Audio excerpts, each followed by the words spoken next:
तो गाइस आज के इस वीडियो में हम पहुंच चुके हैं सामुदायिक केंद्र पर और पीछे आप देखेंगे तो यहाँ पर एक एम्बुलेंस खड़ी हुई है। एम्बुलेंस के अंदर दो स्टाफ होते हैं। सबसे पहले मैं उनसे मिला देता हूँ। यहाँ पर ये हमारे हैं इमरजेंसी मेडिकल टेक्नीशियन, दूसरे होते हैं पायलट यानी कि जो इसको चलाते हैं। आप अपना नाम बताइए सर। जितेंद्र कुमार पांडे। जितेंद्र कुमार पांडे जी। और आप अपना नाम बताइए सर। रमेश कुमार पांडे। तो ये आपके हैं मेडिकल टेक्नीशियन और उसके बाद में ये आपके हो जाएंगे पायलट। अब इसके अंदर जो भी सुविधाएं होती हैं वो हमारे जो इमरजेंसी मेडिकल टेक्नीशियन है वो यहाँ पर बताएंगे। तो इसको ओपन करते हैं और इसके अंदर चलते हैं। आप हमें इसके अंदर की नॉलेज दीजिए। ये कुछ यहाँ पर ओपन हो जाती है, ये कुछ इस तरीके से होती है। अब इसके अंदर चलते हैं, इसके अंदर क्या क्या सुविधाएं होती हैं वो सारी चीज़ें मैं आपको यहाँ पर बताता हूँ। तो आ जाते हैं इसके अंदर। ये कुछ यहाँ पर हम आ चुके हैं। अब मैं आपसे एक एक करके पूछता हूँ। सबसे पहले आप बताइए इसको कहते क्या है, इसका यूज कैसे होता है। ये कोलेबल स्ट्रेचर बोलते हैं इसको। जी सर। ये स्ट्रेचर ऐसा स्ट्रेचर होता है कि जिसको हम बाहर निकाल भी सकते हैं। ओके, मतलब इसको आराम से निकाल सकते हैं, कहीं ले जा सकते हैं। इसके नीचे यहाँ पर पहिया भी लगा हुआ है कुछ इस तरीके से। लगा हुआ है, इसको हम बाहर ले जा सकते हैं। जी सर। जैसे कोई पेशेंट अगर वहाँ पर पड़ा हुआ है तो हमको वहीं से उठाकर हम सीधे इस पे ला सकते हैं। मतलब चाहे जहाँ अंदर है कहीं है वहाँ से हम इसको ला सकते हैं। तो ये इसके बारे में हमारा नॉलेज हो गया। इसके बाद में अब हम बात करते हैं कुछ इस तरीके से यहाँ पर ऑक्सीजन सिलेंडर की। तो इसके बारे में कुछ आप बताइए कि क्या होता है। ये हमारा ऑक्सीजन सिलेंडर है। जी सर। ठीक है। ऑक्सीजन सिलेंडर मान लीजिए जैसे कभी कभी पेशेंट जो होता है, जी सर, कभी कभी पेशेंट जो होता है उसको ऑक्सीजन की भी जरूरत पड़ जाती है। हाँ वो तो है। ठीक है। जैसे हम हमारी इस अलमारी में, जी सर, इसमें वो रखा हुआ है आपका मेडिसिन वगैरह सब रखे हुए जितने हैं। हाँ मेडिसिन रखे हुए हैं। SpO2 रखा हुआ है। तो SpO2 हम सब देख के मान लीजिए जैसे ऑक्सीजन की कमी है उसमें। जी सर। तो ऑक्सीजन कमी उससे नाप कर फिर उसको ऑक्सीजन उसके हिसाब से दिया जाता है। यानी कि यहाँ पर ऑक्सीजन सिलेंडर होता है। सबसे पहले चेकअप होता है कि उसको ऑक्सीजन की आवश्यकता है, उसमें कोई प्रॉब्लम आ रही है, उसके बाद ही ऑक्सीजन उसको लगाया जाता है। ठीक है।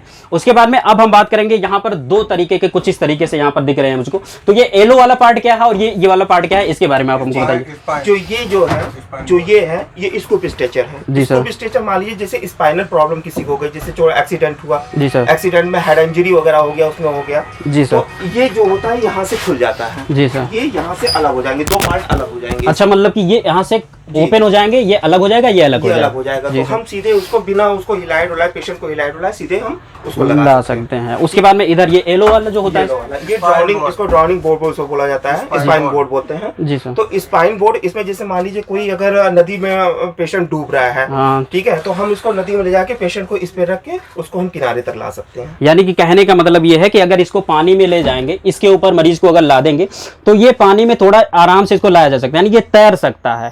थोड़ा सा अगर हम बल लगाएंगे तो ये आराम से, ये डूबेगा नहीं, उसको ला सकते हैं। ये बातें हैं। यहाँ पर एक बटन हमको यहाँ पर दिख रहा है, हेल्प लिखा हुआ है। इसका जैसे यहाँ पर पैनिक बटन लिखा हुआ है, इसका क्या यूज होता है आप बताइए। बस मान लीजिए अगर पेशेंट को कोई दिक्कत हो रही है, कुछ हो रहा है, तो ये प्रेस करने के बाद इंडिकेट कर देगा ये कि उसको दिक्कत क्या है, उसको प्रॉब्लम उसकी हम देख सकते हैं। अच्छा, इस तरह का वो है। यहाँ पर आप देखेंगे अग्निशामक यंत्र भी है कि कहीं पर आग वाग लग जाए तो यहाँ पर इसका यूज भी हम कर सकते हैं। एम्बुलेंस में अगर कोई दिक्कत आ रही है या मान लीजिए कहीं शॉर्ट सर्किट हो रहा, कुछ हो रहा, तो उसके लिए ये दिया गया है आपका। यानी कि सारे सुविधाओं से ये लेस होता है। यानी कि इसमें जैसे नॉर्मल अगर कोई भी प्रॉब्लम है तो इसमें नॉर्मल दवा भी हो सकती है। ऑक्सीजन सिलेंडर यहाँ पर सारी चीजें उपलब्ध होती हैं और उसके बाद में कुछ समय में तो आप अपने हॉस्पिटल तक पहुंच ही जाएंगे। जानकारी मैं और देना चाहूंगा जी बिल्कुल। जानकारी रहता है कि ये गाड़ी 15 मिनट के अंदर जहां भी पेशेंट रहेगा, 15 मिनट के अंदर ये गाड़ी वहां तक पहुंचेगी। अच्छा, उस हिसाब से केस दिया जाता है कि 15 मिनट के अंदर गाड़ी पहुंच जाए। बाहर निकलते हैं और भी नॉलेज लेते हैं। यहाँ पर क्या है कि आप हमको ये बताइए, जैसे ये जो एम्बुलेंस होते हैं, एम्बुलेंस में एक तो होता है 108 वाला, बंद कर दीजिए कोई दिक्कत नहीं है, इसके बारे में बता दीजिए। 108 वाला ये हो गया, 108 वाली ये गाड़ी 108 की हो गई। ऐसे 102 भी होती है। तो दो गाड़ियां होती है। 108 का क्या मतलब होता है और 102 का मतलब क्या होता है, ये भी बता दीजिए। 108 की जो गाड़ी होती है ये सारे पेशेंट ला सकती है। मतलब कि सारे इमरजेंसी केस, इमरजेंसी जो भी इमरजेंसी, चाहे हेड इंजरी हो, चाहे प्रसव पीड़ा हो, जी सर, और या किसी तरह का केस है, चाहे वो ट्रामा हो, चाहे हमारे मतलब हर केस में ये जा सकती है। हमारे भाषा में चाहे ट्रामा केस हो और चाहे मेडिकल केस हो, ठीक है, ये दोनों ला सकती है। और जो 102 है वो खाली प्रसव वालों को ला सकती है और छोड़ सकती है। तो यानी कि कहने का मतलब क्या क्या है कि जो 108 जो गाड़ी होती है ये सभी प्रकार के केसेस को देख सकती है, ला सकती है।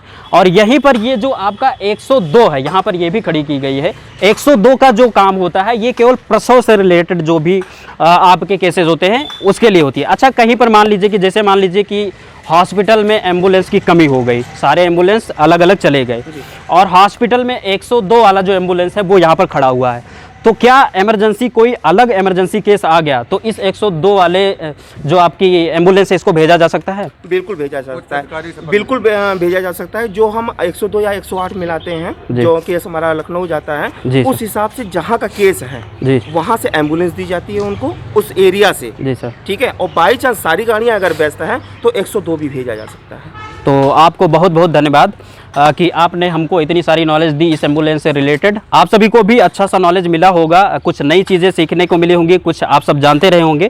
तो आप सभी को बस यही कहना चाहूँगा कि वीडियो कैसी लगी कमेंट बॉक्स में ज़रूर लिखिएगा और वीडियो को लाइक कीजिएगा। मिलेंगे किसी नई वीडियो में, तब तक के लिए जय हिंद।